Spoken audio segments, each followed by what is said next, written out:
Hi guys, நம்ம இன்னைக்கு இந்த ட்ராமாவோட அடுத்த பாட்டு தான் பார்க்க போகிறோம். அதுக்கு முன்னாடி நம்ம சேனலை சப்ஸ்கிரைப் பண்ணாதவங்க சப்ஸ்கிரைப் பண்ணி பக்கத்தில் உள்ள பெல் ஐக்கனையும் கிளிக் பண்ணி வச்சுக்கணுங்க. மறக்காம இந்த வீடியோக்கு ஒரு லைக்கும் போட்டுருங்க. இந்த ட்ராமா எப்படி இருக்குன்னு கீழே கமெண்ட் பண்ண மறந்துடாதுங்க. ஸோ வாங்க வீடியோக்குள்ளே போகலாம். அடுத்த நாள் அந்த தோட்டத்துக்கு தான் கூப்பிட்டு போகிறா. இங்கே வரக்கு முன்னாடி அவனோட கசின் இங்கே தான் வேலை பார்க்கான். அவன்கிட்ட எல்லா ஏற்பாடும் பண்ணி வைக்க தான் சொல்லியிருப்பா. ஸோ அதனால தான் இங்கே கூப்பிட்டு வந்திருப்பா. ஆனாலும் இந்த தோட்டத்துக்குள்ளே போகணும்னா பாஸ்வேர்டு தெரிஞ்சால் மட்டும்தான் போக முடியும்.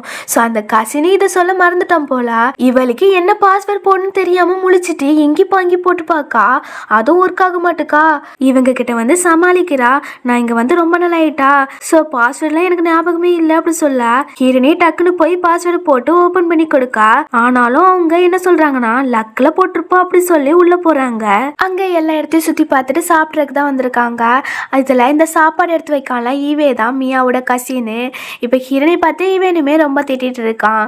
ஹீரோனே ஒரு பட்டிக்காடு பொண்ணுன்னு. ஸோ நம்ம ஹீரோனியுமே பொறுமையாக தான் இருக்கா, வேற ஒன்றுமே சொல்லலை. அதுக்கப்புறம் இந்த முயங்க அம்மா இருக்காங்களா, அவங்களும் மியா கிட்ட ரெட் ஒயின் கிடைக்குமா அப்படி சொல்லி கேட்குறாங்க. அவளும் இல்லைன்னு சொல்லிட்டு இருக்கா. நம்ம ஹீரோனியும் அது எப்படி இல்லை இங்கே தான் இருக்கு அப்படி சொல்லிட்டு அவள் அங்கே போய் அந்த ரெட் ஒயினை எடுத்து காமிக்கிறா. அவ்வளோதான், இவளுக்கு என்ன பேசுன்னு தெரியல. அம்மாவும் கேட்காங்க, என்னம்மா இங்கே தான் இருக்குல்ல, நீ ஏன் இப்படி சொன்ன அப்படி சொல்லி கேட்குறாங்க. இல்லை ஆண்டி, இங்கே எப்போ வாங்கி வச்சாங்கன்னு தெரியல, ஒரு வேளை கெஸ்ட்டுக்கு வாங்கி வச்சிருப்பாங்க போல அப்படி சொல்லி சமாளிக்கிறா. அப்போ இந்த முயங்க தங்கச்சி இருக்கால, அவளை ஹிரணி கிட்ட வந்து என்னடி உனக்கு கை கால் வச்சு சும்மா இருக்க முடியலையே, ஏதாட்டும் நோண்டிட்டே இருப்பி அப்படி சொல்லிட்டு ஹிரணியை தள்ளி விட அங்கே ஒரு ஜாடி இருக்கா, அது கீழே விழுந்து உடஞ்சிருது. ஸோ ஹீரோனி தான் உடைச்சான்னு ஃப்ரேம் பண்ணுறா அந்த தங்கச்சிக்காரி. இந்த மியாவை டக்குன்னு வந்து ஹீரோனியை அடிக்கிறா. ஹீரோனியா இது என்னோட கார்டன், நீ ஓவரா பண்ணாத அப்படின்னு மேனேஜருக்கு கால் பண்ணி ஃபுட்டேஜை செக் பண்ண சொல்றா. இந்த மியாவும் ஹீரோனி கிட்ட வந்து என்னம்மா நடிக்கிறா அப்படின்னு ஹீரோனி அம்மா பற்றிலாம் தப்பாக பேச ஹீரோனிக்கு கோவம் வந்து அவளை லெஃப்ட் ரைட்டுன்னு வெளுத்து வாங்குறா. அதுக்கப்புறம் மியாவோட கசின் இருக்கால, அவனும் வந்து எல்லாத்துக்கும் காரணம் இவ தான் அப்படி சொல்லிட்டு ஹீரோனியை வெளியே பிடிச்சி தள்ளி விட அந்த நேரத்தில் மேனேஜருமே வந்து இந்த கசினை அடிச்சுட்டு ஹீரோனியை தூக்கி விடுறாங்க.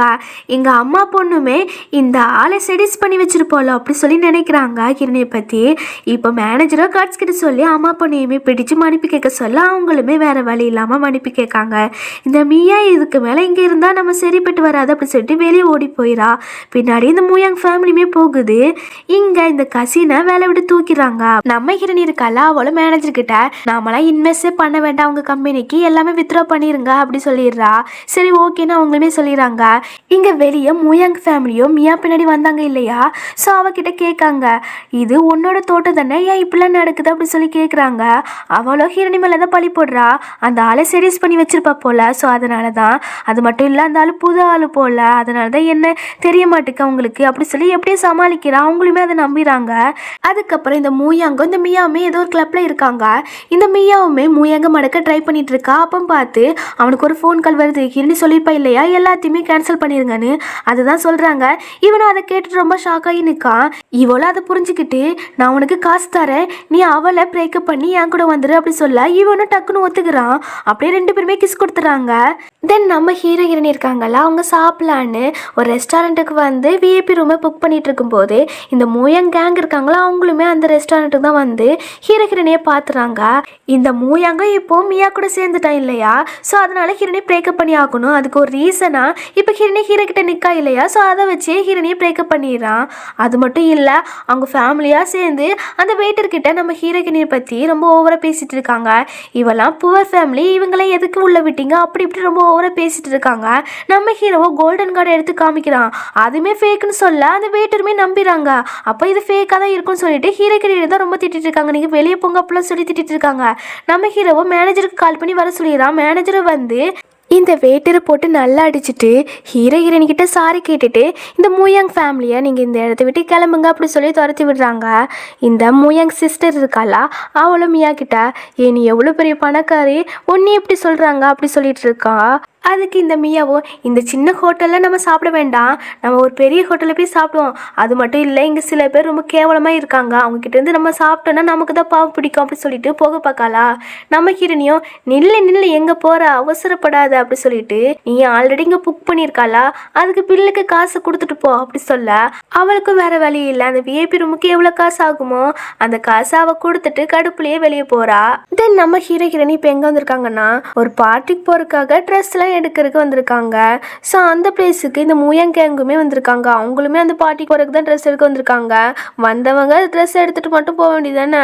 நம்ம ஹீரோயினையும் வம்பு எடுத்துகிட்டு இருக்காங்க. நம்ம ஹீரோயினி அதெல்லாம் கண்டுக்கல. அவளுக்கு ஒரு ட்ரெஸ் பிடிச்சிருக்கு. ஸோ அதுக்காக கார்டு கொடுத்து பே பண்ணி வாங்கலான்னு பார்த்துட்டு இருக்கா. அப்போ பார்த்து இந்த மூயங்க ஹீரோயினி கையை பிடிச்சிட்டு, உன்னாலாம் இந்த ட்ரெஸ்ஸை வாங்கவே முடியாது, இந்த ட்ரெஸ்ஸோட ஒர்த்து எவ்வளோ தெரியுமா, 10 மில்லியன் அப்படி சொல்லி ரொம்ப ஓவரா பேசிட்டு இருக்கா. நம்ம ஹீரோக்கு கோவமா வராதா, அது வேற கையை வேற பிடிச்சிட்டு இருக்கான்.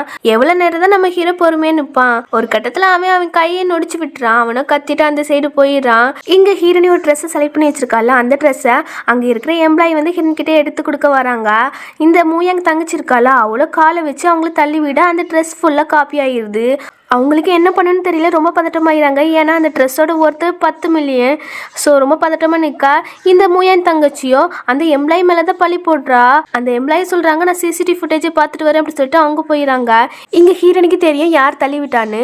ஸோ மூயன் தங்கச்சிக்கிட்ட இப்போ என்ன சொல்கிறான்னா, ஒன்று நீ என்கிட்ட சாரி கேட்கணும், இல்லைனா நீ போலீஸ்கிட்ட தான் போகணும் அப்படின்னு சொல்ல இவ்வளோ பயந்துடுறா.